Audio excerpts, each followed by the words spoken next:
বিদ্রোহীদের তোপের মুখে অবশেষে পালাতে বাধ্য হলেন স্বৈরশাসক বাশার আল আসাদ। কিন্তু পালিয়ে কোথায় গেলেন তিনি?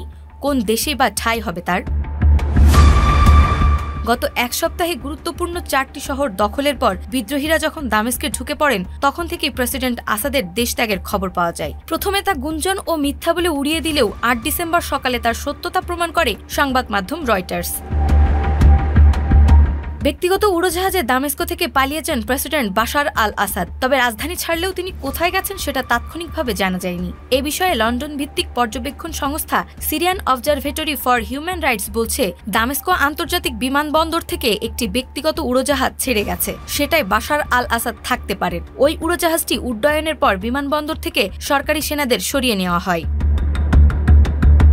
গত 27 নভেম্বর সিরিয়ার বিদ্রোহীরা আলেপ্পো দখল অভিযান শুরু করে। অপ্রতিরোধ্য গতিতে তারা মাত্র 12 দিনে দামেস্ক পৌঁছে যায়। দ্রুত গতির এই অভিযানে বিদ্রোহীরা দেশটির প্রেসিডেন্ট বাশার আল আসাদ, তার মিত্র এবং বাকি বিশ্বকে হতবাক করেছে। মূলত অপ্রতিরোধ্য গতির কারণেই পালাতে বাধ্য হন বাশার আল আসাদ।